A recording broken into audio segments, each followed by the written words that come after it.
मी तुम्हाला घेऊन आली एका गूढ ठिकाणी ज्याचं नाव आहे बडवे बुद्रुक आणि या गावात आपण आलेलो आहोत आणि या देशमुखांच्या वाड्यात आपण आलेलो आहोत। देशमुखांचा हा वाडा फारच गूढ आहे आणि इथे श्रीरंग देशमुख राहतात जे खरं तर शिक्षक आहेत आणि सध्या ते मात्र कुठल्या तरी एका विवंचनेत दिसत आहेत। अहो देशमुख काय काय करताय काय? काय नाही, जरा आमच्या पिढीतलं एक पुस्तक वाचते हो। तुम्ही या एवढ्या भल्या मोठ्या वाड्यात एकटेच राहता? हो। आणि काय कसे करत बसता, वाचत बसता तुम्ही? काय नाही, हे पुस्तक सापडलंय, कळत नाही कशाबद्दल काय पुस्तक आहे, पण असंच वाचायला घेतलंय मी आणि वाचता वाचता असं कळते की काहीतरी भयानक घडते, काहीतरी भयानक घडते वाड्यात। असं वाटते की माझे 7 पूर्वज ठपकन येतात। बापरे, आणि सर्वात सगळे कोण आहेत हे? काय घडतंय का या वाड्यात? या वाड्यात खूप काहीतरी मोठं घडत आहे, मोठं नाट्य आपल्याला पाहायला मिळणार आहे आणि हे सगळे अचानक कुठे आलेत आपण त्यांनाच विचारूया।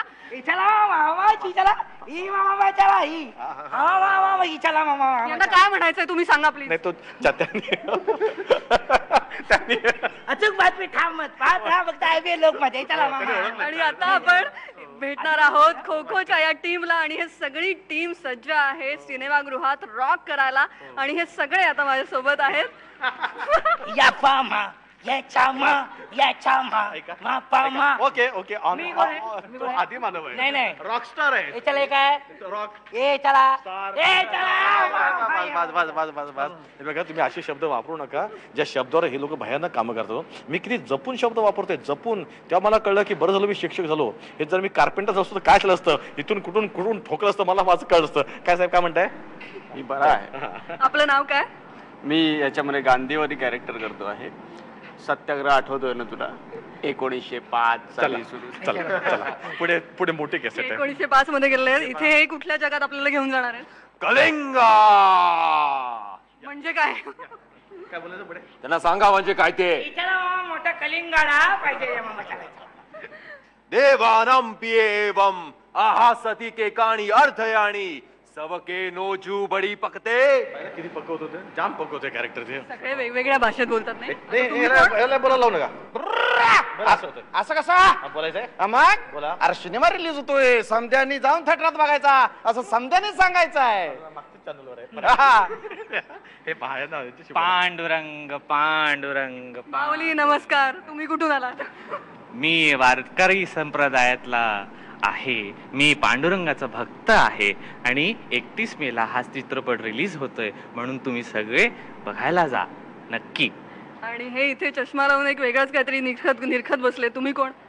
माझ्या तमाम मराठी बांधवांनो, 31 मेला आपल्या जवळच्या चित्रपटगृहात खो खो रिलीज होतोय। हे परप्रांतीय येतील, आपल्या सिनेमागृहांमध्ये त्यांचे चित्रपट लावतील आणि तुम्ही ते बघणार। आपला सिनेमा, मराठी माणसाचा सिनेमा बघायला जा। बरं, तुमचा भाषणाचा कार्यक्रम आपण नंतर ठेवूया। भाषण नाही, आदेश आहे तो, आदेश आहे, ऐका।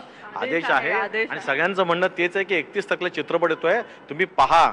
जर तुम्ही हा चित्रपट पाहिलात तर माझ्यावर फार मोठे उपकार होतील, कारण ह्यांची इच्छा पूर्ण होईल आणि हे सगळेजण माझी पाठ सोडतील। मग तुम्ही या वाड्यात एकटेच राहा। नक्कीच नक्कीच नक्कीच। आणि आता आपण फिल्म कडे वळूया। वळू नका, इकडे थांबतो। तिकडे पोस्टर लावलं आमचं म्हणून म्हणलं वळूया। अच्छा। आणि खो खोचा हा जो सिनेमा आहे, केदार शिंदेचा सिनेमा आहे, तुमच्या भूमिकेविषयी काय? यातलं कॅरेक्टर जे आहे ते शिक्षक श्रीरंग देशमुख तो मी करतोय आणि केदार शिंदेचा चित्रपट आहे। केदार हा माझा मित्र आहे म्हणून बोलतोय असं नाही, पण केदारच्या प्रत्येक गोष्टीत एक गंमत असते। आतापर्यंत आम्ही ज्या ज्या गोष्टी केदारच्या करतोय, रंगमंचावर म्हणा किंवा चित्रपटात म्हणा, म्हणजे आम्ही सगळेजण मिळून, तर त्या गोष्टीतच गंमत असते आणि ती गंमत ही नक्कीच लोकांना आवडते। आतापर्यंत तसा आशीर्वाद आम्हाला मिळाला लोकांकडनं, त्यातली ही एक मोठी गंमत आहे। जी गंमत आहे ती खरंच युनिक असं मला वाटते आणि ही युनिक गंमत लोकांसमोर सादर करताना केदारला आणि आमच्या संपूर्ण टीमला आवडते। त्यामुळे हा चित्रपट एकटा केदार शिंदेचा किंवा एकटा भरत जाधव किंवा एकटा सिद्धार्थ जाधव किंवा आमचा नसून, हा चित्रपट निर्मात्यापासून आमचा स्पॉट बॉय आहे, त्या सगळ्यांचा मिळून हा चित्रपट आहे। म्हणजे तुम्ही पूर्वज आहात, ह्या पुस्तकातून आलात?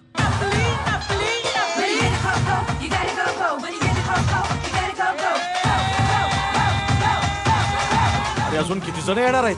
फायनल आकडा सांगा, आधार कार्डच काढून घेतो।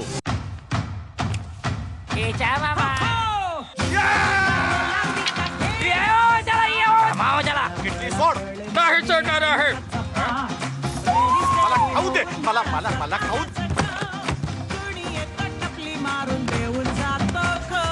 वेगवेगळे कॅरेक्टर्स आहेत, लोकांना खूप आवडतील ती, म्हणजे कलरफुल कॅरेक्टर्स आहेत. काही शांत आहेत माझ्यासारखी, आणखी म्हणजे असा शांत नाही आहे मी सिनेमामध्ये शांत आहे. भरतदादा आहेतच कोऑपरेट. आणि सिद्धार्थचं मला मगापासून एक सांगावंसं वाटतं, म्हणजे सिद्धार्थची स्वतःची एनर्जी खूपच असते, आणखीन तो आम्हाला सुद्धा एनर्जी देतो. चांगली गोष्ट म्हणजे आता कधीतरी झोप येत असते की चला आता सीन करायचं आहे, तेव्हा हा मग मी एनर्जी आणतो त्याला बरं वाटतं. म्हणजे केदार जर स्वतः सांगतात सिद्धार्थ एनर्जी दे, सगळ्यांना एनर्जी दे. खूप छान चित्रपट झालेला आहे. खूप म्हणजे नट म्हणून इथं मी तसं वावरलो, तसं मी एक मित्र, एक सखा म्हणजे. पण धमाला हीच मजा आहे आमची सगळी. आणि मजाला सॉलिड नाचतो बिसतो म्हणा, सॉलिड नाचतो लोचा घालला आमचे. म्हणजे तुम्ही दोघं आता डान्स करणार आहात. मी डान्स नाही करायचा, किस्सा सांगतो तुम्हाला. मी सांगतो मला बोलू दे प्लीज, मला थांबू नका प्लीज, मला बोलू दे. हे बघा प्लीज मला बोलू दे सर, तुम्ही सांगा. तुम्ही आमच्या भाषेत बोलताय त्यामुळे तुम्ही नक्कीच बोला. हो, आणि माझं ऐकणार सगळं. मुळात काय की केबलिंगचे जास्त शॉर्ट नाही आहेत, एक फॅन्टसी असल्यामुळे CG वर खूप आहे, खूप धमाल आहे, धावपळ आहे. एक शेवटचा सीन आहे जिथं आम्ही सगळे 7 पूर्वज एकत्र एका शॉटमध्ये उतरतो खाली. म्हणजे त्याला केबल होते आणि प्रत्येकाला एक मार्क दिलेला की त्याच्या मार्कवर येणं. तर आमच्या आनंदाला जी केबल लावली होती ना, तर तो असं वरतून खाली यायचा पण कधी मार्कवर यायचा नाही, कारण तो इतका बारीक आहे. हवा येईल त्या हवातला तो जायचा. तर आता आम्ही असं चंग बांधलं की पुढच्या सिनेमाला हा थोडा झाडा होईल आणि काहीतरी असा बरोबर मार्कवर येईल. बरोबर यांचं म्हणणं बरं आहे. सगळेच जण माझ्या मागे लागले जाडव. आता सिद्धार्थ कडून मी काही टिप्स घेऊन माझी तब्येत बॉडी बिल्डिंगच्या टिप्स घेऊन एखादा सलमान सारखा वॉन्टेड वगैरे करीन, केदार सरांनी केला तर मला.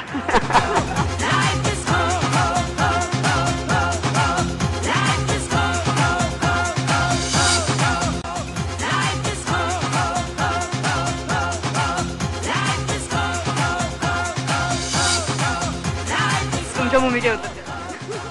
मी वारकरी आहे या सिनेमात आणि तिसरा पूर्वज आहे मी. आणि मी ह्या सगळ्या धुमाकूळमध्ये सगळ्यात शांत आणि देव करणारा मी आहे. पांडुरंग विठ्ठल एवढं करणारं मी आहे.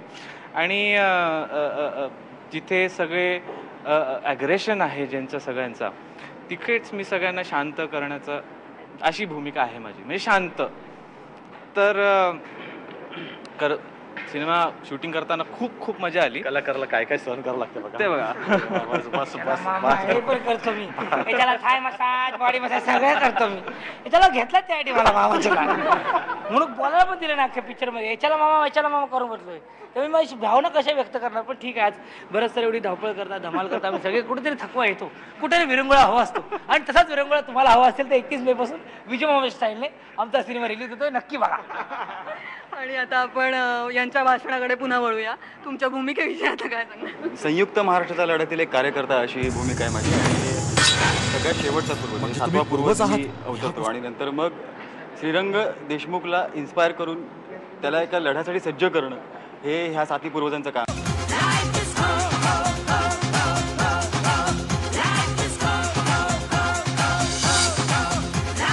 तुमच्या भूमिके होतात.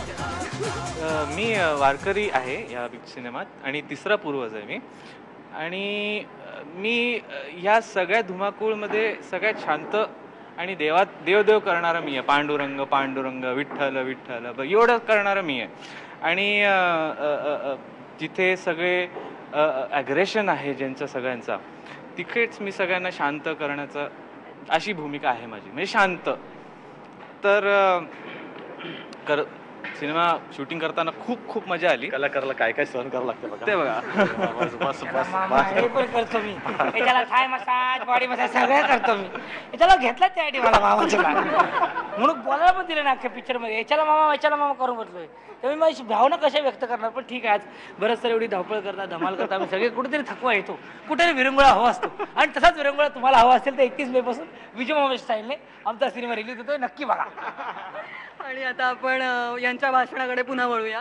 तुमच्या भूमिकेविषयी आता काय सांगणार. संयुक्त महाराष्ट्राच्या लढ्यातील एक कार्यकर्ता अशी भूमिका आहे माझी. आणि सगळ्यात शेवटचा पूर्वज, म्हणजे 7वा पूर्वज मी अवतरतो. आणि नंतर मग श्रीरंग देशमुखला इन्स्पायर करून त्याला एका लढ्यासाठी सज्ज करणं, हे ह्या 7 पूर्वजांचं काम आहे. आणि ते खूप छान झालं आहे. आणि सगळ्यात जास्त मेहनत आमच्यातले सगळे ज्येष्ठ कलाकार आहेत त्यांनीही केली आहे. आणि सगळ्यात मोठी मेहनत केली आहे ती केदार सरांनी. खूप दिवस रात्र जागून वगैरे खूप कामं झालं आहेत त्यांनी, म्हणजे खूप कामं केली आहेत. आणि आता यापुढेही छान पर्वणी आहे सर्व लोकांसाठी. त्यामुळे हा सिनेमा नक्की पाहायला आहे आणि थिएटरमध्येच पहा, कारण हा सिनेमा घरी DVD वर वगैरे पाहण्यासारखा अजिबात नाही आहे.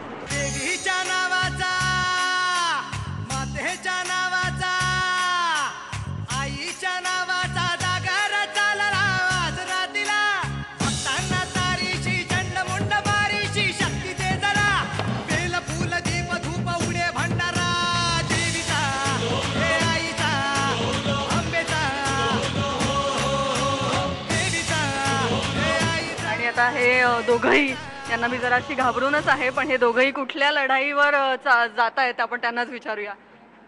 मी छत्रपती शिवाजी महाराजांच्या काळातला मावळा करतोय आणि मी चौथा पूर्वज आहे. या 7 पूर्वजांमधला चौथा. हा जो कट रचला जातो वाडा खाली करण्याचा आणि वाड्यातून हद्दपार करण्याचा शेंग दिसायला, तर त्याला कशा पद्धतीनं या सगळ्यांना विरोध करायला भाग पाडायचं, हे आमच्या 7 जणांच्या वेगवेगळ्या अशा आयडियाज आहेत, कल्पना आहेत आणि त्या पद्धतीनं आम्ही त्याच्यावरती त्या लातो, त्याच्यावरती जबरदस्ती करतो, त्याला सांगतो की असं नाही करायचं, असं करायचं. वेळप्रसंगी खूप त्याच्यावरती ओरडतो वगैरे. आणि आणि शिपाई महाराज, तुम्ही काय सांगाल? नमस्कार, माझं नाव आहे वरद विजय चव्हाण. मी श्रीरंग देशमुख याचा दुसरा पूर्वज म्हणजे सम्राट अशोका याच्या योद्ध्याची सर्वात भारदस्त पूर्वज तुम्हीच आहात. हो. आणि जसं आता तुम्ही मला गेटअप बघताय की हा एक खूप युनिक गेटअप आहे. या 6 जणांना जेवढा वेळ लागायचा रेडी व्हायला तेवढा मला एकट्याला लागायचा. आणि मी कधी विचार नव्हता केला मराठी इंडस्ट्रीत मला हा असा गेटअप करायला मिळेल. But thanks to Kedar sir मला ती संधी मिळाली. आणि केदार सरच्या बऱ्याच प्रोजेक्ट्सपैकी एक सक्सेसफुल प्रोजेक्ट म्हणजे लोचा झाला रे, त्याच्यावर आधारित हा चित्रपट आहे. Larger than life Marathi movie आहे. प्लीज 31 मेला तो रिलीज होतोय. 31 मेला तो रिलीज होतोय. आता मला हे सांगायचं होतं की वरद चव्हाण एक हँडसम हंक असा हा आपला कलाकार आहे आणि खूप छान बॉडी, खूप छान दिसतो. तो मिशी व्यतिरिक्त बोला, एवढंच मला सांगायचं. मला खूप त्रास होत होता माहिती. बोल सांग. नाही, खूप एन्जॉय केली मी ही फिल्म. केदार सर आणि माझं रिलेशन जर सांगायला गेलं तर एक सोप्या भाषेत सांगतो. आता आपण जेव्हा शाळेत असतो, शाळेचा जो प्रिन्सिपल असतो, जो वर्गात फेऱ्या मारतो, राऊंड्स मारतो, जेव्हा प्रिन्सिपल येतो सगळी मुलं शांत बसतात. प्रिन्सिपल वळल्या सगळे मस्ती करायला लागतात आणि प्रिन्सिपल बरोबर कोण मस्ती करता त्याला पकडतो. अनफॉर्च्युनेटली दरवेळेला तो मस्तीखोर मुलगा मीच ठरायचो. आणि आय होप सो की तुम्हाला पण ही फिल्म नक्कीच आवडेल आणि प्लीज अख्ख्या फॅमिली सकट थिएटरमध्ये जाऊन ही फिल्म बघा. तुम्ही खूप एन्जॉय कराल. आणि आता मी पुन्हा आदिमानवाकडे जात आहे आणि तुम्ही खूप उत्तम गाता आणि वेगवेगळ्या भाषांमध्ये गाता असं आम्हाला कळलंय. तर नक्कीच एक गाणं होऊनच जाऊ द्या. बास. याच्या मामा मामा यार पापा मम पमारा, याच्या मामा पपारा दामा मैची तमा पपारा. कॉक कॉक कॉक, तेवढा कॉमेडी बसे मध्ये. कॉक कॉक कॉक कॉक कॉक, ए हिचे ममा ममार सांगा मामा मपारानी, याच्या मामा मामा जाजी नप्पा मामा पनी, या मामा पापा मापा हिच्या मामा मारी मामी, हिच्या मामा मामा पापा पा चला मामा कचा मामी, आता मामा बी मामा हिच्या मामा पाप, याच्या मामा पा मामा पा. काय होत तो, हे चला मामा, हे चला मामा. कॉक कॉक कॉक कॉक कॉक कॉक कॉक कॉक कॉक कॉक कॉक कॉक कॉक कॉक खो खो खो खो खो खो खो खो. 31 मेला संपूर्ण चित्रपटगृहात, संपूर्ण महाराष्ट्रातल्या चित्रपटगृहात पाहायला विसरू नका खो खो.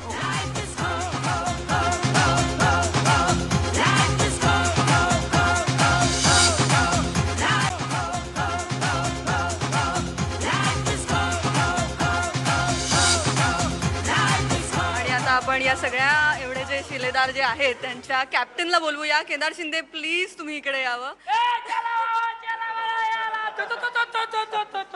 या सगळ्यांना कसं काय सांभाळता हवं तुम्ही?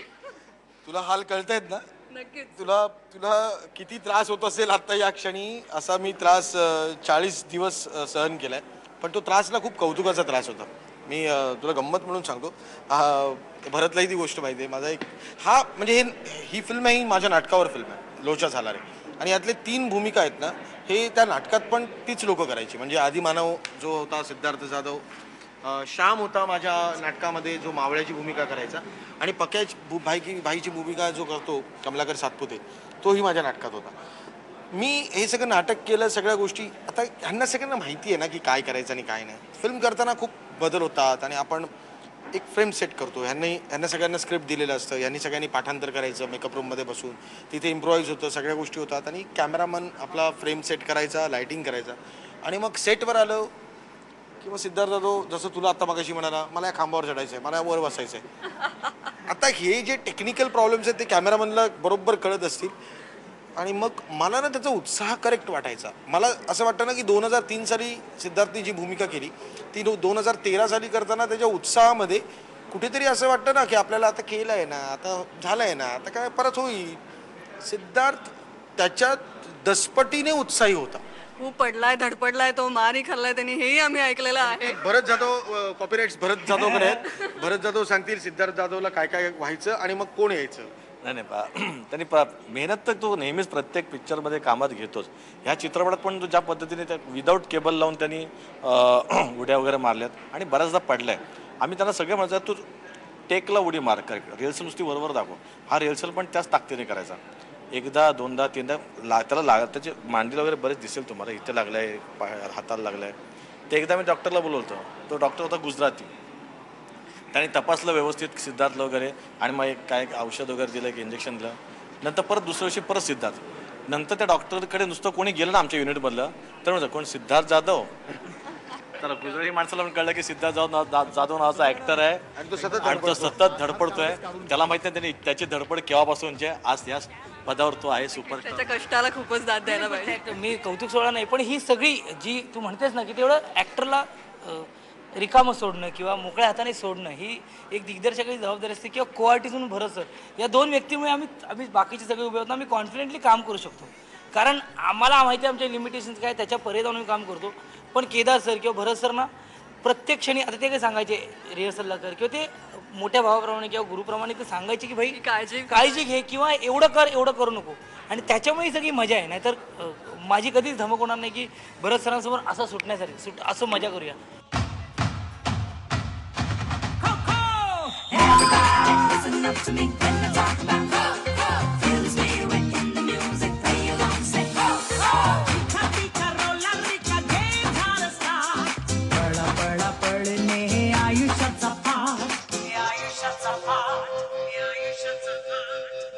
केदार, तुम्ही काय सांगाल आता, प्रेक्षकांना काय सांगाल? ते प्रेक्षकांना काही सांगायची गरज नाही. मला स्वतःला असं वाटतं की कष्ट जे असतात हे नेहमीच काउंट होतात आणि जेव्हा जेव्हा आपण थोडे कष्ट कमी करतो तेव्हा बरोबर प्रेक्षक पाठ फिरवत असतात. आणि जेव्हा आपण कष्ट जबरदस्त केलेले असतात त्यांना नुसता एक प्रोमो जरी दिसला ना तरी रसिक प्रेक्षक एवढे हुशार असतात की कुठला सिनेमा बघायचा किंवा कुठलं नाटक बघायचं, कुठल्या सिरियल बघायची. आता इतकी वर्ष आम्ही सगळे एकत्र काम करतोय आणि आमचा एक स्वतःचा ऑडियन्स तयार झालेला आहे आणि तो ऑडियन्स आज 3 वर्षानंतर आमची ही ट्रीट अनुभवणार आहे. कारण आम्ही सगळेजण 3 वर्षानंतर, मीच 3 वर्षानंतर सिनेमा करतोय. सो प्रत्येकजण वेगळा म्हणतो ना, माझा सिनेमा खूप हटके आहे, माझा सिनेमा खूप वेगळा आहे. मला स्वतःला असं वाटतं की माझा सिनेमा या रसिक प्रेक्षकांसाठी आहे आणि तो खूप जवळचा आहे तुमच्या. म्हणजे आज खूप विवंचना आणि खूप टेन्शन्स आणि खूप त्रास आहेत सर्वसामान्य माणसाला. मग माणूस काय विचार करतो की मी आता 1 महिनाभर एवढं काम केल्यानंतर मी आता एवढा पैसा कमवला आणि आज तू सांग ना, तू जर घरातून बाहेर पडलीस आणि एका मॉलमध्ये जर सिनेमा बघायचा असेल तर सहज 1000-1500 रुपये असे जातात. मग ते 1000-1500 जाऊन आपण जे बघतोय ते योग्य आहे का याचा एक प्रश्न जो घरात बसलेल्या लोकांना पडलेला असेल तो मला असं वाटतं की या सगळ्या अतरंगी कॅरेक्टर्सना बघून तो आता सॉल्व्ह झालेला असेल. त्यामुळे 31 म्हणजे महिन्याच्या शेवटच्या दिवशी हा सिनेमा येतोय.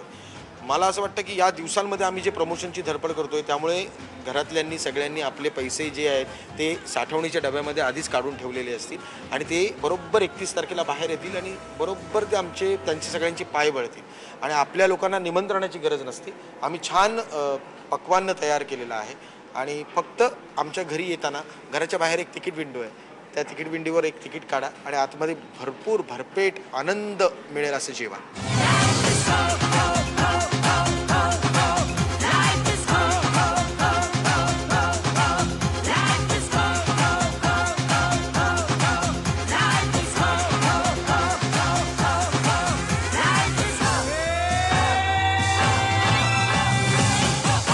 रसिक हो, अचूक बातमी आणि ठाम मत मांडणाऱ्या IBN लोकमततर्फे हा एक रंगारंग कार्यक्रम आम्ही तुमच्यासमोर सादर केला. 31 मेला आमचा म्हणजे शोभना देसाई प्रोडक्शन्सचा हा पहिला मराठी सिनेमा खो खो असा येतो आहे. तुम्ही तिकीट काढून चित्रपटगृहामध्ये जाऊनच हा सिनेमा बघायचा आहे. लक्षात ठेवा, चित्रपटाचं नाव आहे खो खो.